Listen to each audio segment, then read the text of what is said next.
Hello and welcome to Amazing Meetings by Bartosz Zieleśnik and Louis Nichrini, the international podcast for managers, coaches and facilitators.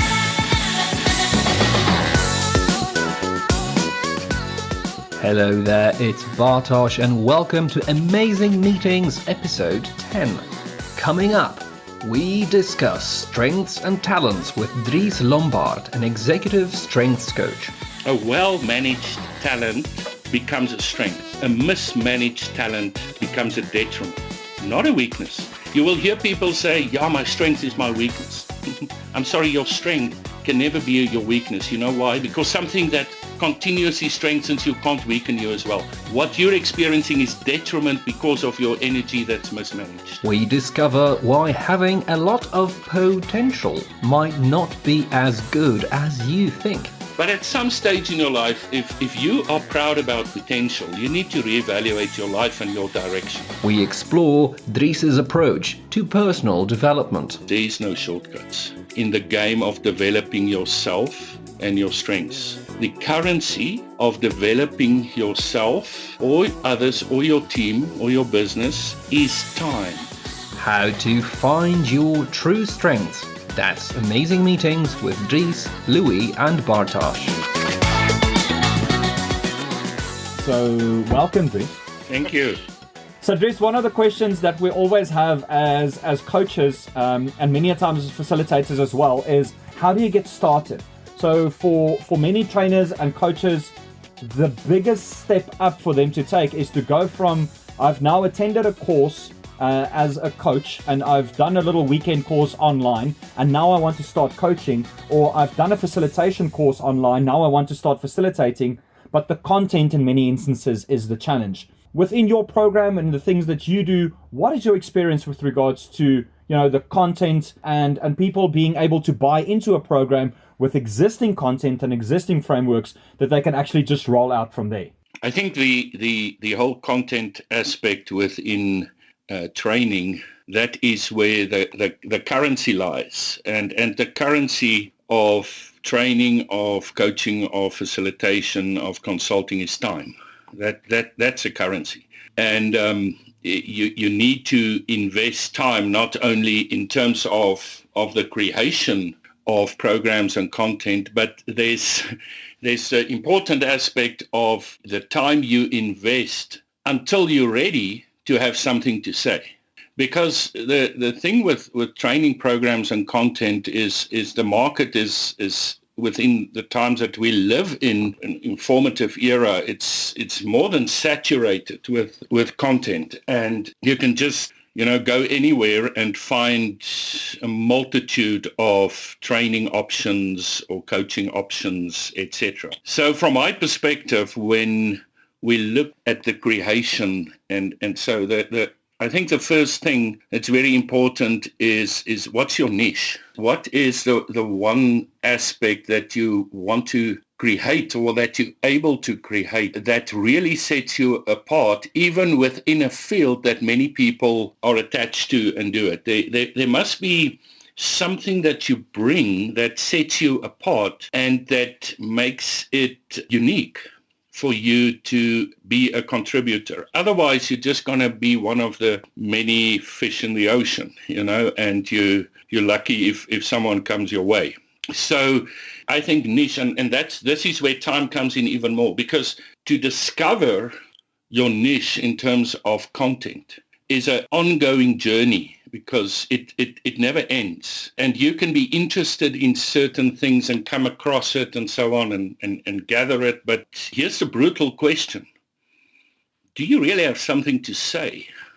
Do you really have something to say that will add value? And you need to be extremely brutally honest about that. And if you believe you have something to say, what makes what you say valuable? Okay. Because it can be interesting, but is it impactful? And that's something that kind of a drive for me within the content that I use and the way that I use it when I train coaches or consultants or practitioners within my field. I do not take it as a compliment if someone tells me, geez, Dries, that was interesting.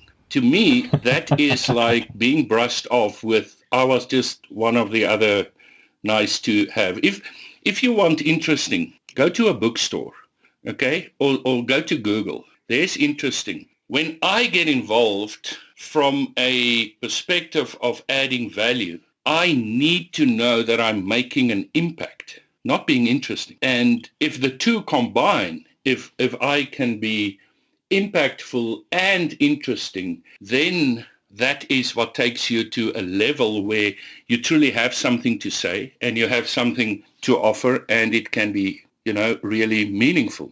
So even if I think about a great example would be when I train coaches in terms of my coach-centric training, which is not about the models and resources you use, but about how to coach, how to be a competent coach. And as a ICF coach, International Coach Federation, I abide by the core competencies of the ICF.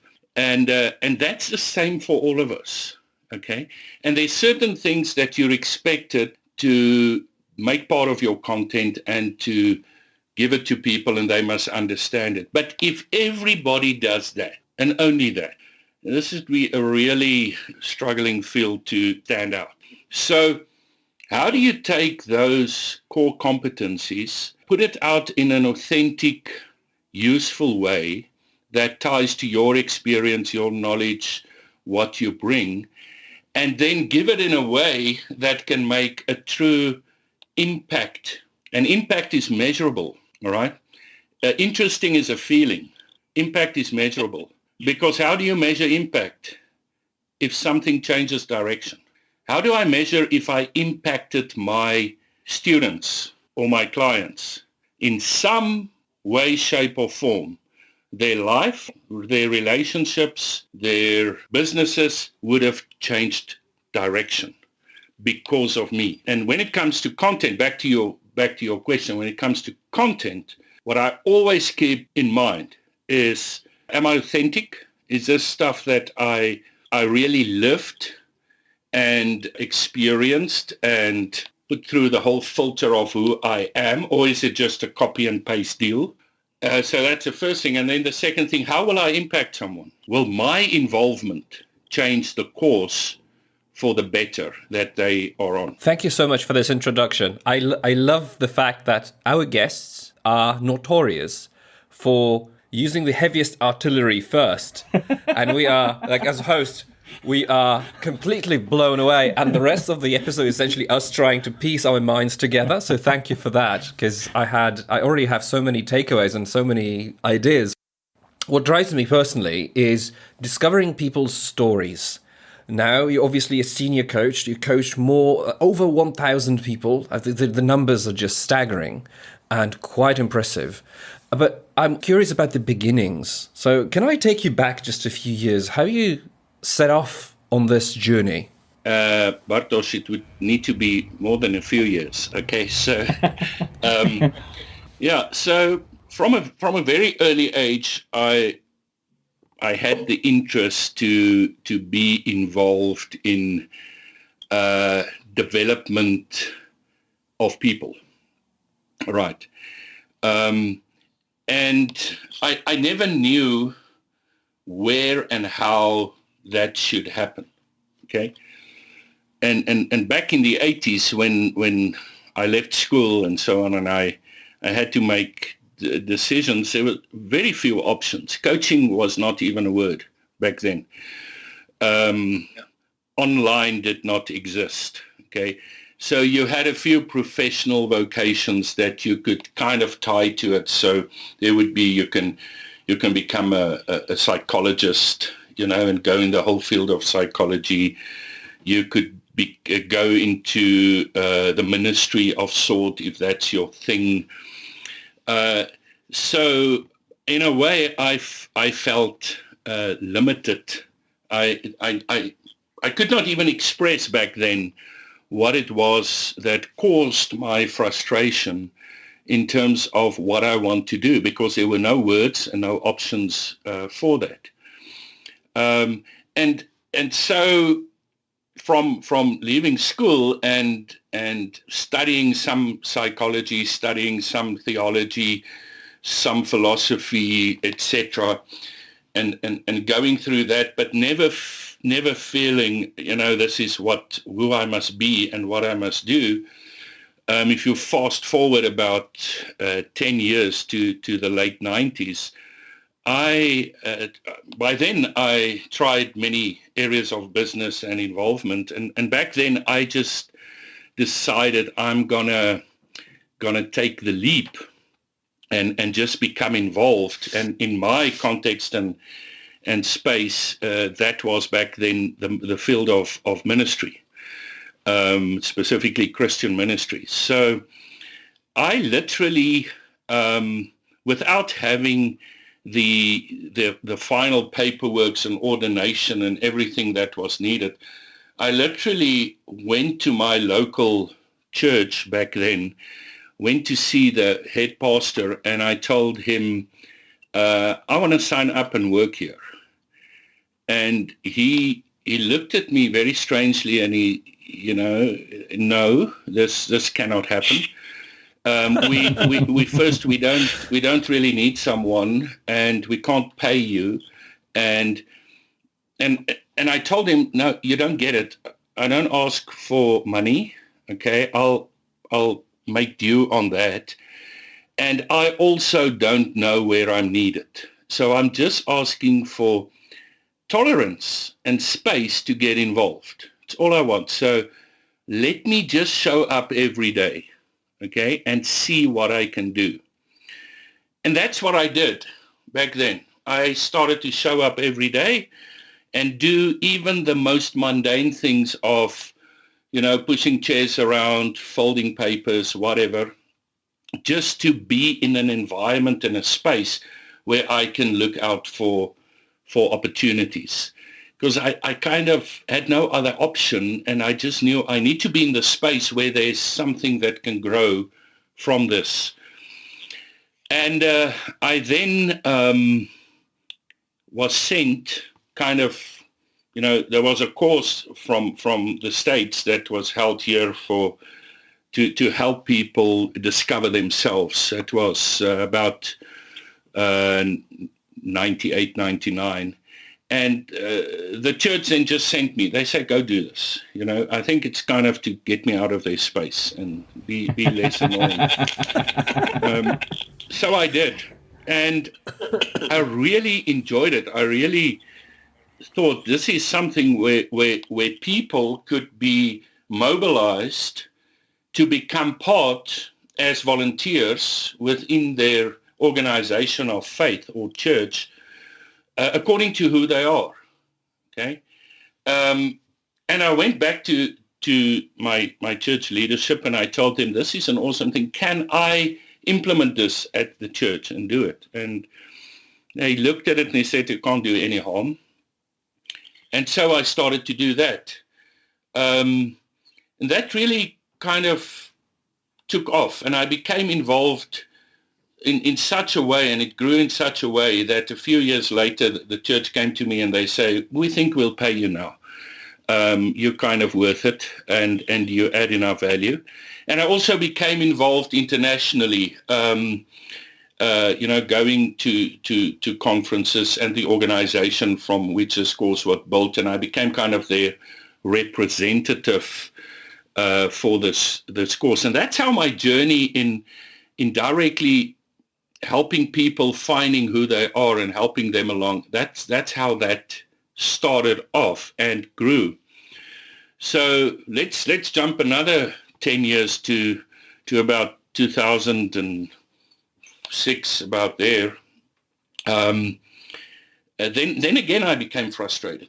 Okay. So for me, then it was like it's this repetition of the same thing, and it was cool for a while, but there must be more. There must be something else. And I had the opportunity and the privilege to travel a lot abroad, and especially to the States, and attend conferences and meet people and meet authors, and in that way and then I would invite them back to South Africa, and I will tell them, listen, I think you have something to say. Come say it here.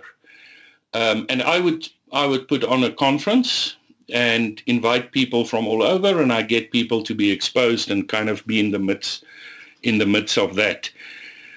And in that way, I invited someone over, a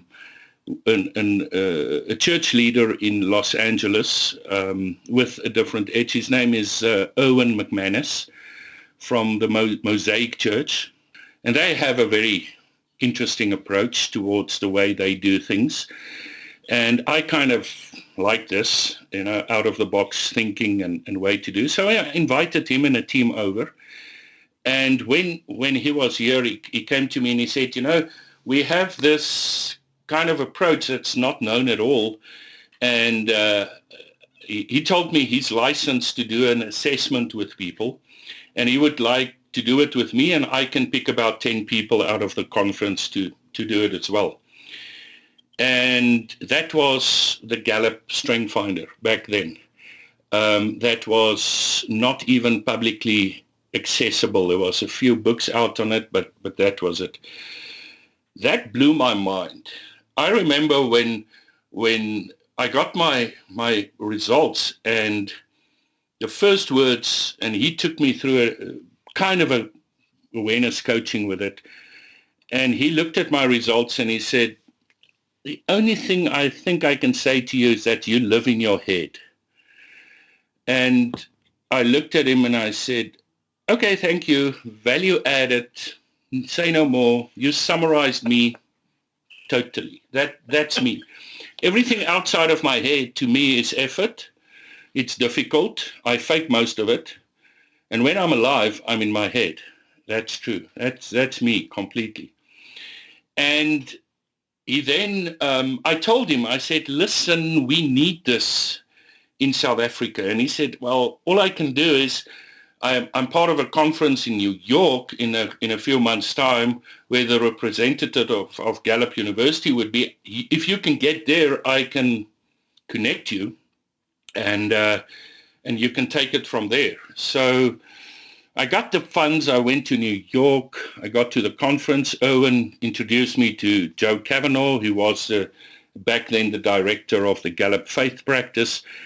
And me and Joe just hit it off immediately. We just same way of thinking and approach to life and interests. And I did what I usually do. I told Joe, you need to come to South Africa and bring it here. And he said, okay. So we started that.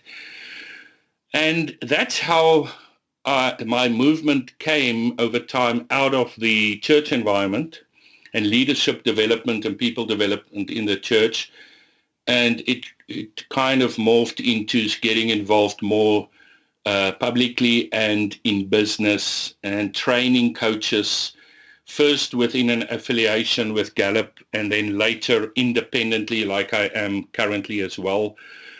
And then I grew it from here. I started to go for being trained as coach and do different training and development for myself and just giving it back all the time. So for me, it was a journey. If you ask me, Bartosz, where did this start? For me, it started at a need to discover where I fit in the world with no idea I did not have words and direction for that, but I had an idea what gives me energy. And I just kept moving towards my energy. Where I felt energized, I went. Where I felt weak, I moved away. And that kind of is how the path, and everything else that happened is either things that by a hook or by a crook we created, or it happened, or it came our way, and I took it from there. Up to now, where I'm, about 15 years that I focus completely within the strength-based and positive psychology approach, training coaches, working with corporates and people that I could truly maximize. So that's a bit of my story. So, Dries, I know that one of the things of the Strength Finders, from my very limited exposure to it, is that it's really that it's a strength focus, and it's more about what you're good at and what you do than what you're not good at and what you're supposed to stay away from. And just to reflect that, you said you went where you felt you were energized, and you kind of stayed away from the things that didn't energize you. I know Bartosz has got a very limited exposure to strengths as well. So if you would be kind, if you would be so kind, just in very high terms, just kind of unpack the whole Strength Finder approach and why it's relevant within coaching conversations as well. Okay, so firstly, no offense, Louis, but the way you put it is exactly what it's not. Nailed it. You see, Bartosz, that's why we ask the man that knows. A strength is not something you're good at. It would be great if you can align it to be that. And a strength is not something you do well, and a weakness is not something you do poorly. That's skill. And proof of that is that you would have, I surely did, and I think most of our listeners would have experienced in their life that they can become brilliant at something and hate doing it. So you can acquire a skill to do something really well, and there's no passion, energy, or drive in it, okay? Mm-hmm. What we say is you are investing in your weakness, okay? Because when we look at strength, let me just step something back. I'll say something about the assessment that we do, Strength Finder, in a moment, but let's get the concepts clear. So first of all, it all starts with talent, okay? And talent is, Gallup defines talent as a recurring pattern of how you think, feel, and behave, all right? I kind of use different words. I build on that and I say talent is two things.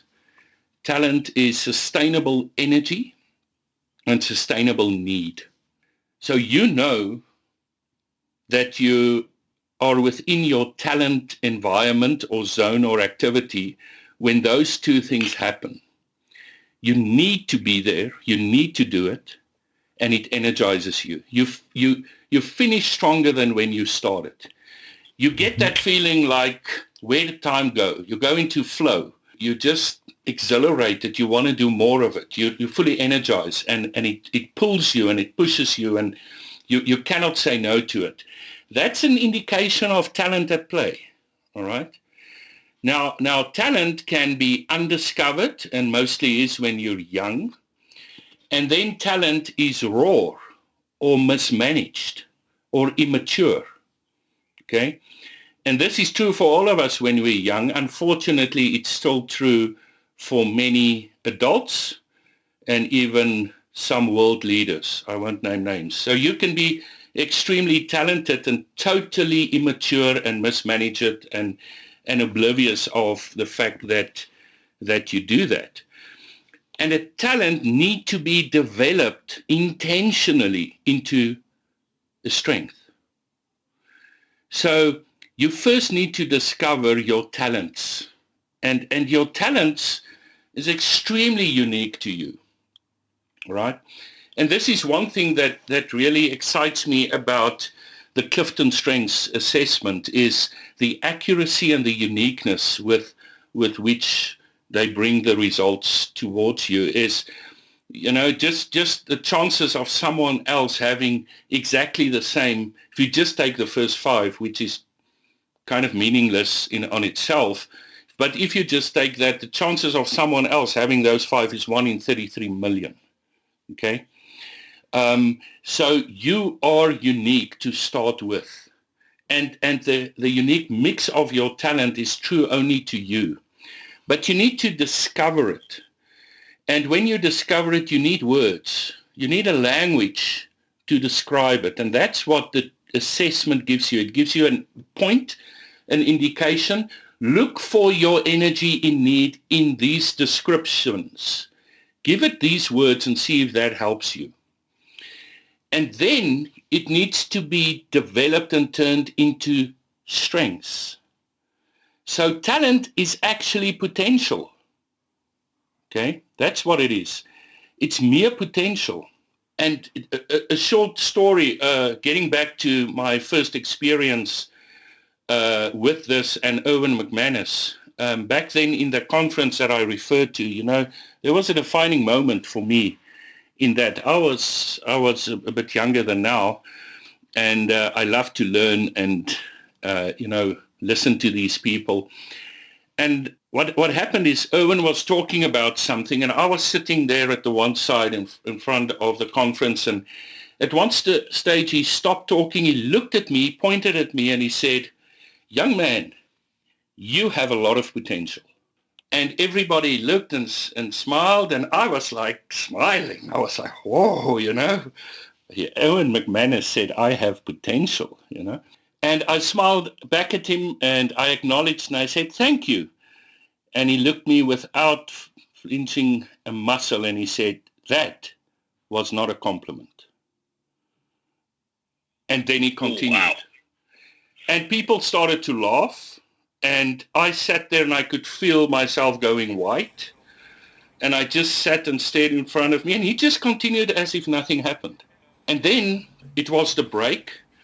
And in the break, I saw him one side, and I kind of seeked him out. And as I walked towards him, he smiled and he said, I was expecting you. And I say, really, what did you mean? It's not a compliment. Why did you even say that to me? And he looked me straight in the eyes and he said, Dries, how old are you? And I think back then I was, 32, 33. And I said to him, well, I'm 33. And he said, exactly. What are you still doing with potential? You should be standing up here by now. You should be giving back. And you're sitting there on your potential and feeling proud of yourself. And he just went at me, boom, boom, one after the other. And that impacted, getting back to impact, my life. My life changed. Because I realized that being excited about your potential at that age, at an early age, if I go to my 16-year-old or 20-year-old and I say you have potential, it is a compliment. But at some stage in your life, if you are proud about potential, you need to reevaluate your life and your direction. Okay? What are you doing with potential? And that comes back to talent as being potential. What are you doing with your talents? Why is it still potential energy and potential need? Why is it not turned into strengths? And a talent becomes a strength when you add knowledge about it or about the area you use it in. When you add skill, there comes your thing, Louis, what you do well. When you start getting the steps or practices to become a master of it. When you invest time. Okay, so it's not instant. When you invest thousands of hours into the area that you need to go.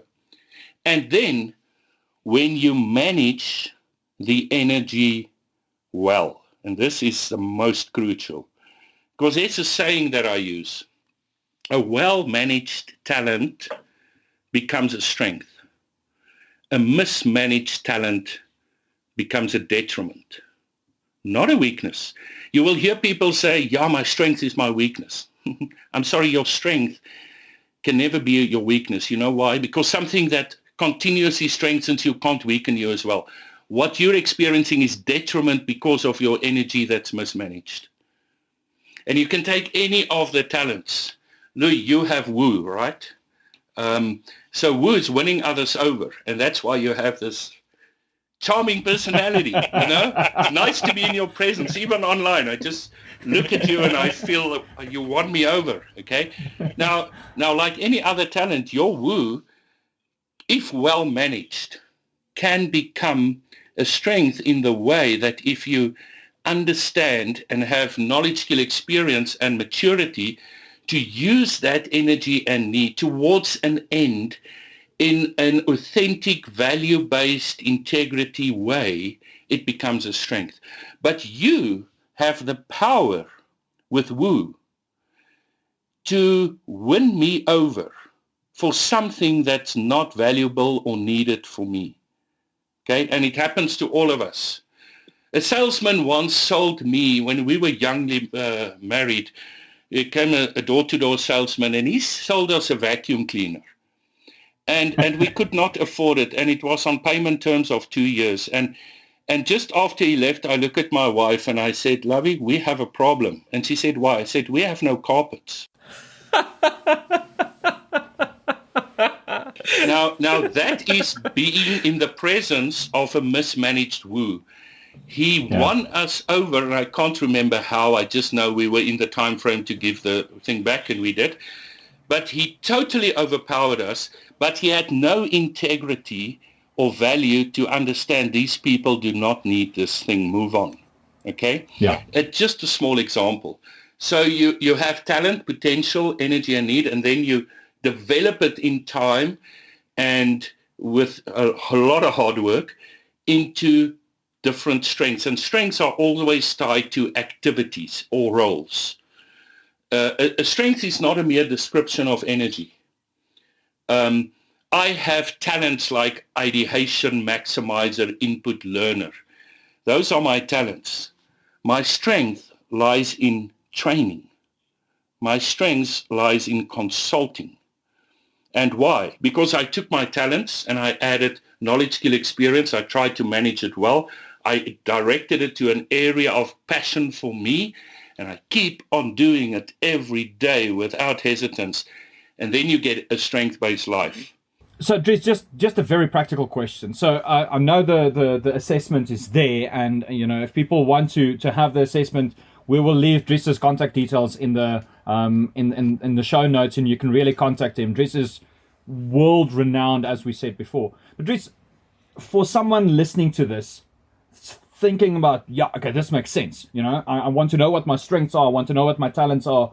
What are some of the indicators to go like, this is a talent, and this is just something that you like doing? That's not necessarily, brings joy or whatever. So what are some of the key things that people can look out for to be able to identify, even not to name? I think that's great if they can name it, but just to get to the point of saying, I find myself in this place, and therefore it must be this. Thanks for asking. Great question. You actually do not need an assessment like StrengthsFinder or any others to discover your talents. An assessment, whenever an assessment becomes the central issue of what someone brings, they become a mere agent for selling something to you. And to me, again, that's not the issue is in the assessment. So although it's an assessment like Clifton Strengths extremely beneficial and accurate, and so, but it's not about that. And your question is so important, because you can discover and be directed into an area of talentedness by just becoming observant towards yourself. And I'm going to give you 5 common pointers towards talent that you don't need an assessment for. So the first one we call yearning. And if you continuously yearn, if you wish, if you feel drawn towards a specific environment or a specific activity or specific type of people or interactions or specific emotional settings, and it's consistently there and it's sustainable with you, in summertime we all yearn for ice cream, and South Africans yearn for braai all the time. So, it must be a prevailing yearning that you feel you cannot quiet down. That is an indication of talent, okay? Because it's your need. Talent is need and energy. It's your need that's at play, the voice inside you, the drive. You need to start taking note of it and write down and get a system of just evaluating, what is it that I cannot quiet down? What do I yearn for? First indication. Second indication is what we call rapid learning. Okay? If within any activity or in any field, you experience or other people confirm to you that you get it fast, man. Whoa. I say it once and you get it. I'm trying to explain and you finish my sentences, or I give you a task that takes most people a few days to master, and you do it within an hour. How do you do it? That rapid learning, kind of where your brain just got natural pathways to flow through it, it's an indication of talent. You should take note of it. If things just, if you fast track yourself in a specific area or field, like for you, Louis, with public speaking, I'm sure you felt that it's a no-brainer to you. It's easy. And you can't understand how other people are so anxious or they need to learn the steps. You just get up and you do it. An indication of talent, okay? And talents as well. We never only want talent. It's an indication of mix. So that's the second one. The third one is what we call glimpses of excellence. And glimpses of excellence happens when, let me start with yourself. If you ever did something often, and when you do it, afterwards you stand back and you're kind of in awe and you go like, wow, this was brilliant. How did I do it? So if you're in awe of your own brilliance, your own excellence, and you want to pat yourself on the back, and other people do the same. When you do something, when you engage with people on an emotional level, when you stand up and speak in front of people, when you write stuff, when you work with numbers or analyze it, whatever it is, and it is brilliant, not just good. It's next level, often. Indication that's talent driving you behind that, okay? So there's excellence to it. And let me just say this, talent is not merely doing something at a consistent level. It is next level. You know talent is at play. That's why I use the word excellence, okay? So you stand out. It's a next level thing. Fourth one, very important one, and well known within positive psychology, flow. And flow, Michael Csikszentmihalyi, don't ask me to spell that name. He coined the word within psychology about flow in positive psychology, and he wrote a book about flow as well. And flow is an awesome concept, because when you go into flow, there's a few things that happens. One of the strongest indication that you're in flow is that time disappears completely. Okay? You do something and it's 9 a.m. and you do it and you're done and you feel, okay, cool, this must have been 30 minutes. That was cool. You look up and it's 3 hours. And you go like, whoa, where did time go? You've been in flow. Time disappeared out of it. Interestingly, there's been a lot of studies done, and you can read of it in a brilliant book, The Rise of Superman, where they looked at extreme sports and people going into flow and extreme sports. And when they interview them and ask them, how do you do these extreme dangerous things so fluently, they explain in a way that time not only disappears, it slows down in a way that everything to you is slow motion, the steps. It's so clear. What if people look at you, it's instantaneous seconds. If you're in it, it's slow movement, and you can do everything well. And that's specifically in sport that they get that. So the point about flow is you're in a complete zone of immersement where everything you are aligns in an activity, and it's fulfilling, it's energizing, it's brilliant, and you're not bound by thinking on how do I do it, when do I do it, and for how do I do it. You're in flow. So that's another indication that some of your talents are at play when that happens. And the fifth indication towards talent would be satisfaction, pure contentment. It's a feeling that you have from, this is it. I love it. My life can end now and I will die happy. You know, it's that full, not just, oh, this was great. It's a deep, soulful, emotional contentment with your own being, that you're in your purpose, that you're created to do this, and therefore you have full satisfaction in what you do.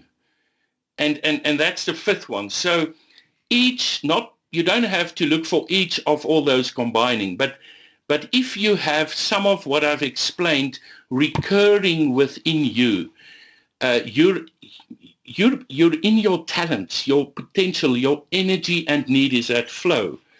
And what makes an assessment like Strength Finders great, it gives words to it, because if there were no words and language, how do I describe it for you? Now I can tell you, well, that's your strategic and here's what it means, or that's your futuristic or your command, and this is what it means.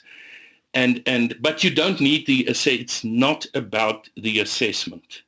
It's about you and about your talents. So within this framework, we have these 5 dimensions that we've now explored, and if I'm to apply this into the context of coaching, within my limited experience, most of my coaching clients, they would really come to me in a situation or in a predicament where they said they had none of those things in their current setup.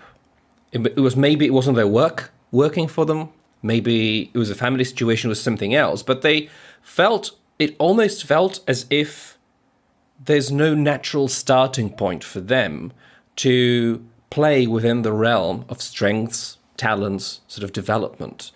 And I feel that these days we live in an amplified reality where the world has compressed around us, and with the lockdown going on and a bit of uncertainty happening everywhere in the world, how do you think people can start into this strength journey?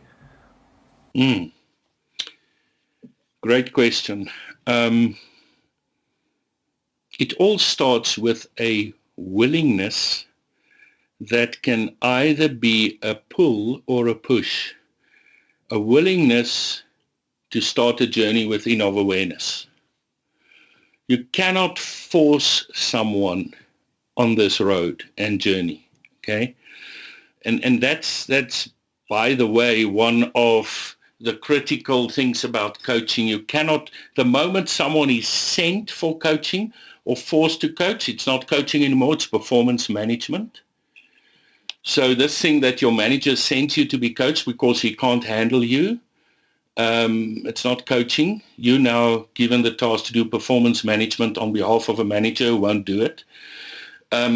So the whole coaching approach lies within the willingness that's either pulling you out of a need, maybe an excitement, okay, maybe a yearning, all right, or it's a push of pain. It's the place that you're in where you cannot any longer tolerate what's happening around you. The people, there's a quote, I don't know who said this, but people change only when the pain becomes unbearable enough to force them to change, all right? And so it can be that push of my environment that I go for help. And I just sit in front of someone and I tell them, I'm stuck. Coach, I'm stuck. I don't know where to go, all right? And the starting point in your question is first discern if this person has a willingness to look inside themselves and to start. And then if they have the willingness, and this must be clearly communicated in coaching as well, the willingness to do the hard work themselves. That it's about them doing it, not the moment, and this is basic, and I'm sure you and the listeners know this, but there's a very clear difference between coaching and consulting. Coaches don't give answers even if they have it. That's the job of a consultant. It's you guide someone towards discovering where they want to go and how fast or slow they want to move there.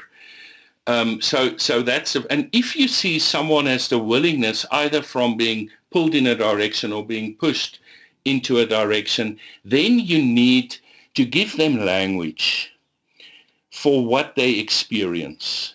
They need to have a way that's clear between both of you in terms of let's ring fence this thoughts of yours. Let's ring fence this and describe this emotion or these actions. Let's give it a name, okay? And if we give it a name, we can deal with it because it's identifiable. And then we can start addressing the issue of helping you get unstuck because you know when that name is in play and what you should do.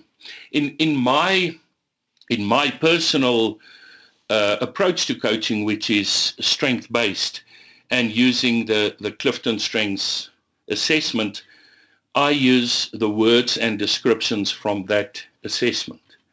And someone would explain to me what they're experiencing, and through my knowledge and experience, I listen to them, and I would then tell them, don't you think it's this talent, whatever it may be, at play that's either frustrated or mismanaged or suppressed, okay? So let's look in that direction and start unpacking that. Because at the end, from a strength-based approach, it's not only about being aware of my talents. Now, I have an assessment and I have a list and yay, I've got potential or I've got strengths. No, you don't have strengths necessarily yet. It's about how you manage it. How is it managed?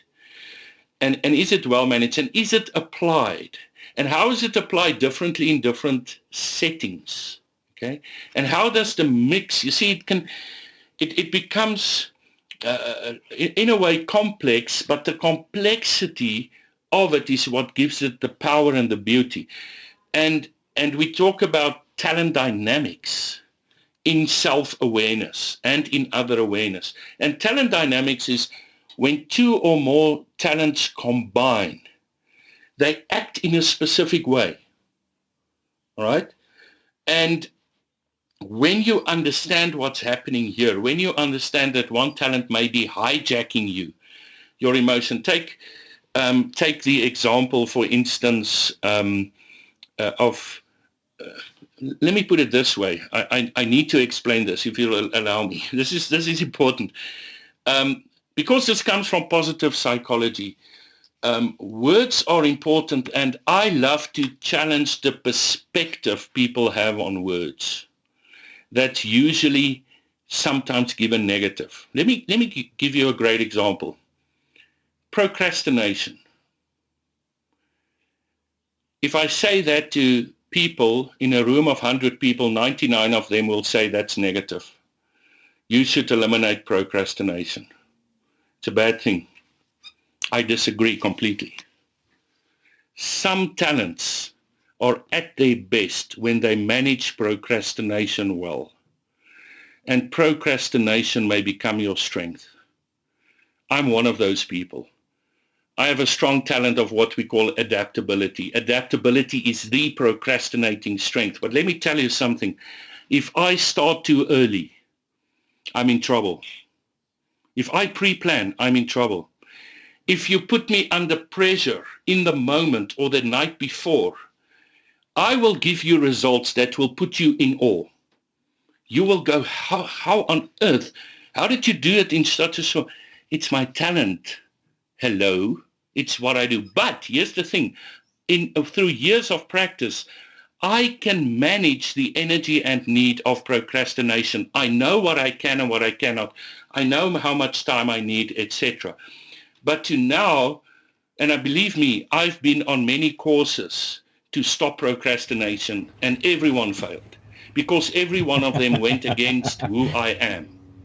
All right? Yeah. But when I discovered to embrace this procrastination as beautiful and there's nothing wrong with it, but you should manage it well. It should not become a detriment to you or anybody else. That's when it becomes a strength, okay? And this is true for various talents that you use. We give names to it, and we immediately think it's negative, okay? The whole aspect of confrontation, okay? If confronting someone head on is managed well, with emotional maturity, insight, knowledge, skill, experience, the world needs it at the right time, and only certain people can do it well, and others can't, okay? So within this journey of development and discovery, it starts with willingness. Then it moves to awareness, and from awareness to language. And then if you understand and embrace your language, and we say, use and invest in your dominant talents and turn it to strengths, and then embrace your weaknesses. Never ignore it. The strength-based approach does not say ignore your weakness. We just say don't invest in it. It's a bad investment. The stock is always falling. You're going to lose your money. But embrace it so you know how to manage it and stay away from it. And that's kind of the journey, Bartosz, if that answers your question. May I just follow up one little thing, Louis? Sorry, before you come in, because my curiosity is driving me nuts. You've seen so many people on their journeys go through this, and you've trained the trainers. So I'm guessing you must see some patterns here emerged. Are there wannabe artists who are absolutely squandered by Microsoft Excel reports they're expected to deliver? Or are there brilliant mathematicians who need to do the ridiculously simple tasks day in, day out? So what sort of trends or patterns do you see in your professional life? Whoa. How much time do we have? Okay. Yeah, I see a lot of trends. I see a lot of patterns within it. And mostly it comes from a space where we live in a remedial weakness-fixing society. And it starts from early childhood, through schooling, right through society, where the message we're given all the time is twofold. One is you must fix your weaknesses first and foremost. You should not have weaknesses. And that's the one lie. The second lie is to be successful, you must be totally all-rounded and well in everything, which is a lie. Master of all. Exactly. Master, you must be a jack of all trades to be able to be of value to anyone. Exactly. And so the patterns that comes mostly from that mindset that I'm not allowed to have weaknesses. So what do I do with the things that drains me? Okay. And that I just cannot flow in. I have no yearning for. There's no excellence. There's no rapid learning. It's actually the complete opposite. I resist it. I cannot. I don't want to. And when they are forced by any industry, management, leadership within this area that to be a great leader, you must be this well-rounded person that can do everything well. So you must be great with people one-on-one, great in front of teams, good with numbers, visionary, strategic master. Yes, very trustworthy and reliable, empathetic. Remember, you must do that. Oh, you must be assertive. Really, who are we describing here? Superman? Come on. Well, you're forgetting mind reading too. That's obviously a skill needed by the leaders. Absolutely. So you get, and part of that is the so-called Peter principle, that people get, they get promoted to the level of their incompetence. So the patterns you see often is within industries where when you're great at your job, we give you people to manage. We take you out of your flow and put you in a position of management or leadership, expect you to be everything you're not, because you've just proven that you, and you know, it's actually so silly. It's like going to a football game and watching the star player and telling that star player afterwards, you know what, I've got a deal with you. I need to talk to your agent. And he goes, why? Say, you're so great at football, you know, I'm going to sign you up to be a chef. You're going to be a chef now. No, and you go like, no, I don't think I like cooking or I can cook. No, but you're the best at football. You must be a great chef. This sounds silly. Why do we do that with people in business? Why do we look at the best performer as an engineer and give 300 people under him to manage, or put him on the strategic visionary team, or putting him head of sales or whatever, okay? But the problem here, it's a systemic problem.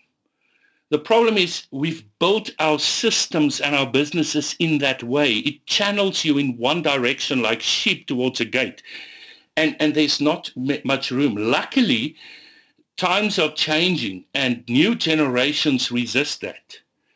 And cultures of companies are changing. And you get kind of, the more flat structures and where people are allowed to be who they are. And promotion does not come with specific tasks anymore, okay? Promotion comes with being acknowledged and celebrated to do more of what you need to do and who you are. So, to explain specific patterns to you, that will take us a whole day, because in every industry, I can see patterns, and mostly it's people who are pushed or expected to go out of their zone. Oh, I have one story. I can tell you one story. You like stories on the podcast, right? So you bet. So here's a story. I worked with a company and a team, and I saw each of the people in discussions, debriefing them on their talent reports and stuff one-on-one. And there was this one guy, and as he came in, I could immediately sense the resistance, and he was unhappy and disengaged and all of that. And I looked at his report, and we started to talk, and I could immediately see that this is a guy with brilliant talents in terms of effectiveness, working in his own way, a strong introvert, highly focused, highly critical, highly analytical, all of those things. And as he began to trust me, he opened up. And at one stage, he told me, I'm actually looking for another job. I'm very unhappy. And I said, why? How long have you been here? And he said, more than 10 years. I said, but why? He said, no, I can't stand it anymore. And we have a new manager. And the other day, she called me in. And you see in the they have an open plan office space, and my desk is right in the corner facing the wall, okay? And she called me in and she confronted me because I'm not a team player and I'm highly disengaged. And I asked her why, and she said, well, you always sit with your back to everyone, facing the wall. When everyone congregates at the coffee station, you're never there. Okay, when people go outside, you're lonely on your one side. I cannot tolerate disengaged employees. I want you to up your act and get with the program and become a team player. What she did not realize is that everything she just said was directly against his brilliance and his energy. He sat in the corner with his face against towards the wall because he's high strong in focus and he's strong in intellection and deliberative. He's distracted by movement. He's a highly strong introvert person. Here's the thing, his results, they cannot take him on it. He's a super performer in his work. But now can you see the mindset of the manager? No, she probably attended a workshop somewhere about engagement. And she thought like, yeah, everybody must be, we're a happy team, kumbaya at the coffee station. She doesn't get it. And I had a feedback with her and I asked permission for this guy to talk to her. He gave me permission. I explained this to her and her jaw dropped and she said, what did I do? I'm sorry. And I said, we need to get the two of you in a room and talk about this. And we did. And she apologized, and he immediately stopped looking for another job and happier than ever, and they became even great friends, etc. Those are patterns that I see where leadership and management are totally disconnected with what engaged employees look like, how you play to personal engagement and performance of people on an authentic level and not on a level that is the kind of buzzwords, that goes along. And companies, they make a lot of mistakes by going for the trendy and the faddy stuff. Like in the past few years, the trendy thing was open plan offices. Okay? That's the new trend. And one of my clients, actually in an overseas country, their head office decided all their offices must be open plan. And I talked to leadership, and at one stage I asked, I want to say something, and I asked them, why are you doing this? I think it's a mistake. And they say, why is it a mistake? And I said, because I think you're following a trend. You probably read something, or you looked at a TED talk, and now, that's the new thing. Here's the problem. Many of your employees cannot function in an open environment. You need to respect that. So yes, get an open space for people who can thrive in that. But you need to have an option for people with different needs and energy in order to keep them engaged and high performing. You need to do that. So that's kind of the patterns I see, a disconnect and an unawareness that's not intentional, but it's just misdirected. Dries, I want to ask just from a very personal point of view. Many of our listeners, if you're a coach, many times if you're a facilitator, you're more of a solopreneur. It might be you and one or two staff members, and it's all great to say, focus on your strengths and do what comes naturally to you. But there are some, very practical things that need to happen as well. I love engaging with people. I love talking to people. I love finding out what the problems are and solving that. I am not great at asking them for money. It's just something that, it doesn't come naturally to me. And yet that is part of the reality that we need to face on a day-to-day basis. I mean, you can love to cook, but you need to, clean the dishes as well. That's part of, the whole, being in the kitchen as well. So what's some practical examples or some practical pieces of advice that you have for solopreneurs or people working in small teams to be able to manage those situations that they might not find the most amount of energy from, that they kind of need to push through to get them to the place where they can actually be in a space of like, okay, this is great and awesome, and I'm, satisfied, and, my yearning is being met. How do we get through those barriers to allow us to get to that place of self-satisfaction, if we want to call it that? Let me start with a quote. You need help. You're exactly the help someone else needs. And for people on their own, it's important to understand that people in any team, that everybody needs help in some space. But a lot of people need your help as well.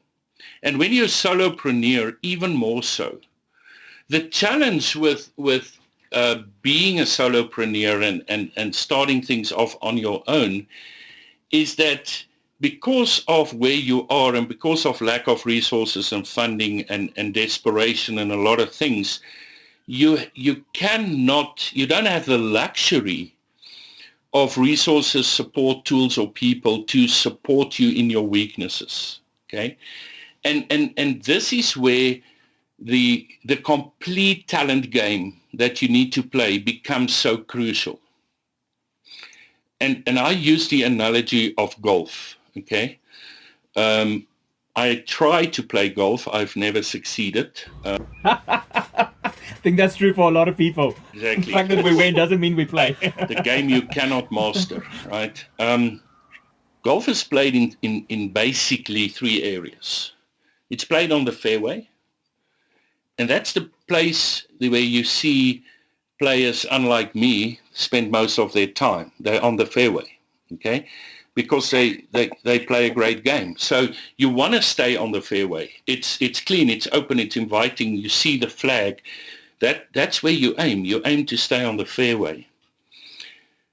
But the reality is nobody, not even Tiger Woods or any else, stays on the fairway. Sometimes you hit a shot and it goes off the fairway into the rough. When it goes into the rough, the game is not over. Okay? When you play in the rough by using different skills, different equipment, okay, and different knowledge about this, that you engage, and here's the point, when in the rough, play back to your fairway, but play. Play forward, go on and keep on playing, okay? Because the rough is just as part of the game as the fairway. And the third place where golf should not be played, but often is the bunkers, okay? And a bunker could be sand or it could be water or whatever, but if you get into a bunker, you're in trouble, okay? And if you get into a bunker or if your ball goes into the dam and water or out of bounds, the game does not end there. You play on. Yes, you may get a penalty stroke against you. That's fine. I'm penalized. My score goes down. But I play it to the best of my ability. And here's how I play it. I practice my skill when I'm in bunkers, and I use the right equipment, and my only intent is to get out of the bunker. That's my only intent. Get out of it as soon as possible, and then avoid bunkers as much as you can. Nobody aims for a bunker. You aim for the flag, okay? Mm-hmm. So the point here is that the game of life and business, especially for solopreneurs, is played like golf. And there's a funny thing about golf. In where I live, in my city, we have a lot of driving ranges, you know, the open piece of field with the markers of distance. And every afternoon when you drive past there's the vehicles and you see the people hit the balls. Yes, it's practicing, right? You practice. Here's the thing. You can go to a driving range every day and play your favorite club and hit for distance and enjoy it. You're not playing golf, my friend. Golf happens in the real life situation where there's fairway, rough and bunkers, wind and obstacles, heat or rain, that forces you into the challenge of life. Let me now bring talents in and strengths into this.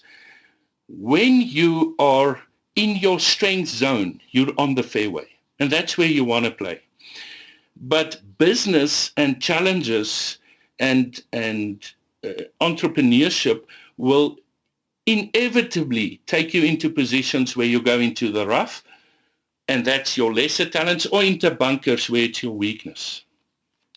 The point of this for advice from that end is just keep on playing the game. Because in the Clifton Strengths language, there's 34 talent themes, okay? Now, that's not necessarily the only talents, or it's just Clifton Strengths approach to it. 34 talent themes, 34 descriptions ranked in order from strong to weak. I love to ask people often, so you've got your 34 report. They go, yes. I say, okay, tell me, how many talents do you have? And some people will say the first 5, and others will say, no, I think I have 10. And if I'm lucky, one person gets it, and they say 34. I say, thank you. You have 34 talents at your disposal. Here's the thing. Those 34 does not come with the same need and energy and potential. The strongest ones is where you should focus and invest on. But when life happens, in work, at home, professional relationship, in parenting, in friendship, in whatever, and you're forced into your bunkers or weakness, the game is not ending. Play it. Play forward. Give it your best shot, okay? Just play the game, because you'll get back to the fairway pretty soon. And sometimes it's got, huge implications, like in business and entrepreneurship, and you make wrong decisions and you lose business or clients or struggles, yes. But that's not the only example. Sometimes it can be as silly, like, for instance, my number 34, the lowest of the low, is a talent called includer. And the energy and need of includer is to indiscriminately include and be included without agenda. Always asking who's not here, who's not invited, and can I be invited, can I? That's my 34. I resist to be included and to include because I'm a maximizer. I look for potential and where I can make impact. Here's the thing. Can you see, if I would have known that 34, number 34, very low, is my includer, and I get invited to something, I would say, no, that's my weakness. I'm not going.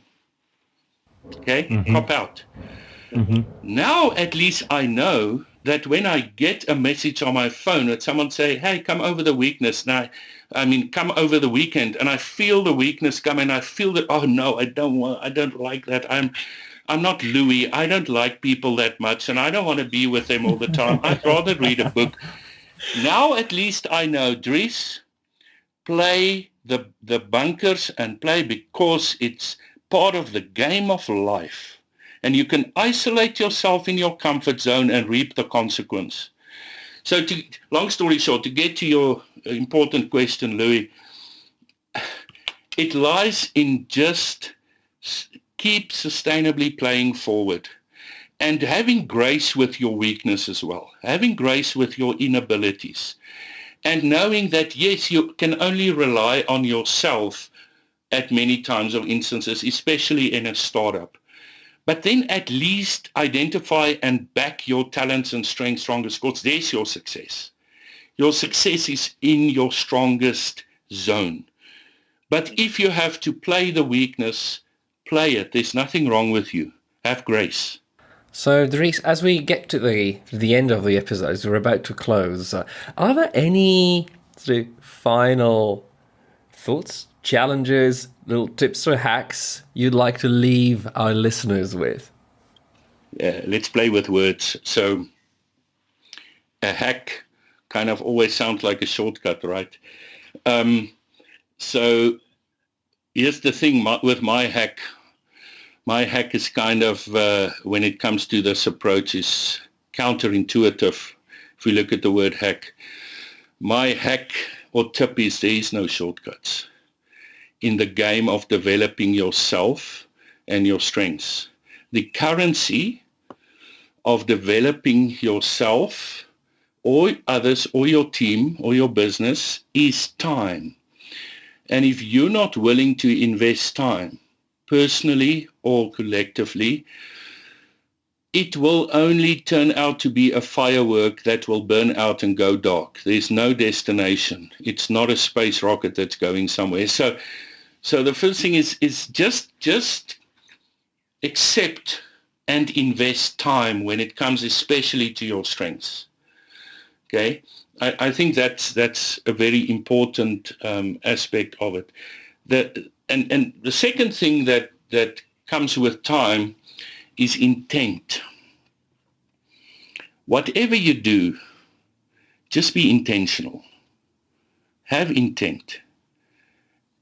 Be decisive in terms of the why and the motivation you have. It's better to have an intentional why and a direction in terms of what you do than to just invest time and energy in something you don't know why and you don't know what your intentions are. Then you're wasting. You're wasting valuable time you can never get back. So intentionality, I think, is another principle that comes into this. And then I think the third and maybe final one that I have is just to not only become more and more self-aware, but open your eyes, your ears, your heart and your senses and become aware of people around you, become other aware and realize that difference is not wrong. Difference is strong. And that what drains the life out of you gives life to someone else. And that what energizes you may drain the lives of someone else. And this may be as close as to home as your husband or wife or children. Opposites really do attract. And if we don't understand this, we damage each other by our projection, our labeling, and our judgment that the way I feel and perceive is the only way and the right way. Open your mind, open your eyes, open your ears, open your heart, and see the beautiful, colorful world out of there that's made up of difference, and embrace that. So much to chew on, so much to go and reflect on, so little time. Dries, thank you so much for sharing. Just we can really see and hear that it's coming from a deep well of knowledge and application and experience. And those are the three words that kind of came through the whole time: knowledge, skills, experience. And thank you for sharing all three of those with us today and with our listeners. Bartosz, over to you. Yeah, Dries, where do we find you? Where do we learn more about your work? How do our listeners reach out? So my website, my company is Strength Synergy. My website is Strength Synergy, one word, .co.za. My email is simply Dries, D-R-I-E-S, at strengthsynergy.co.za.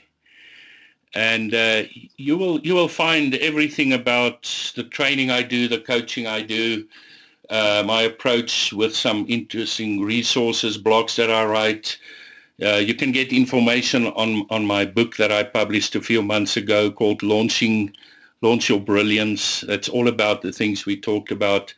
So I think the first stop would be my website, but people are welcome to connect with me directly via email as well, and I always love to talk and collaborate with like-minded people. Dries, just in closing, can you just tell us a little bit more about your coach collective that you have that comes together, especially now in the COVID time? I know that you have a collective of coaches that come together, I think, once a week. Just how do people get in contact if they want to join you there? Yes, I'm actually part of a few collaborative efforts, and I think the one that you're referring to is the New Works Coach Network that I'm part of, and we just a bunch of coaches over the world that just it's coaches supporting coaches with no intent, no sales, no pitches, okay, just collaborating in thought and support and ideas and motivation, especially and mostly for coaches, but not only coaches. And you can sign up and go and look at New Works. It's NEUWORX. New Works Coaching. You'll find that on Facebook. That is not a website for New. It's a Facebook community. And yes, we have meetups, etc. That we work with, just coaches supporting coaches. All right, we'll make sure to list all of those links and emails in the show notes below the episode. So Dries, thank you so much for spending this time with us. And I can't tell you how grateful I am for you sharing this body of knowledge with our listeners. Thank you. Thank you, Bartosz, and thank you, Louis. It's been a pleasure. Bartosz, what an amazing session. Dries is not just big in person, he is big in character, big in knowledge, big in so many things that he left with us today. I'm really interested to know just what are some of the takeaways that you will be reflecting on in the week going forward as you reflect on Dries's contribution for today. Well, for me, the biggest takeaway is his whole perspective on strengths. I loved the golfing metaphor. I think it resonates very well, not only with me, but with most of our listeners out there.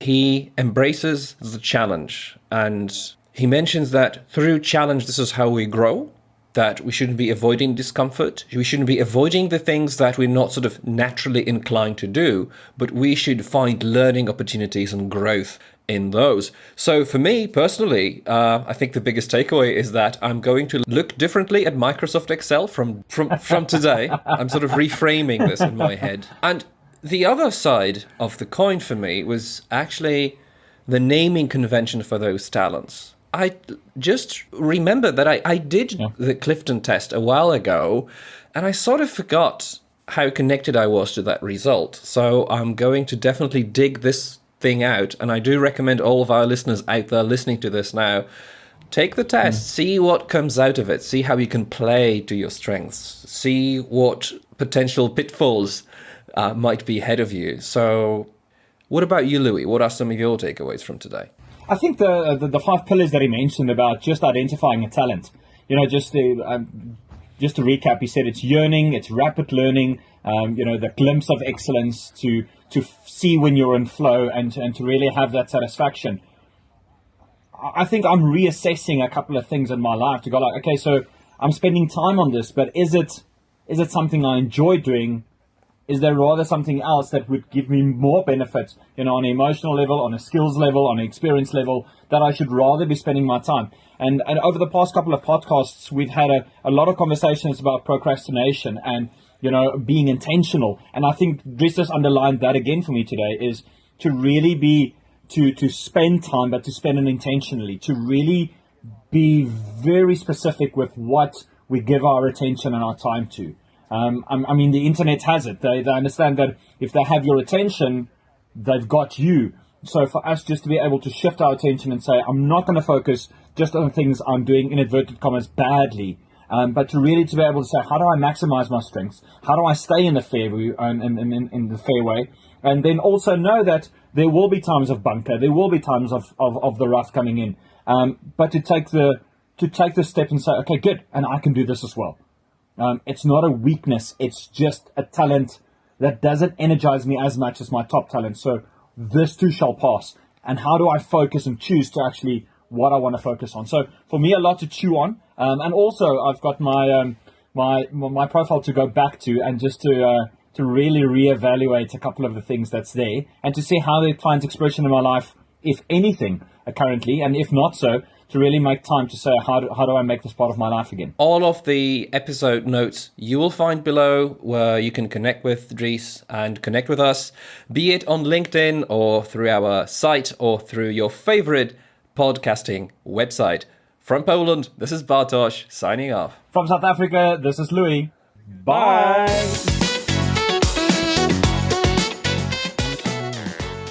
At Amazing Meetings, we are always looking out for new talents and new contexts. So if you think that you would be a valuable contributor for our Season 2, please make contact with us in the show notes below and let us know what you would be willing to share with us and our listeners for our Season 2. We're looking forward to hearing more from you.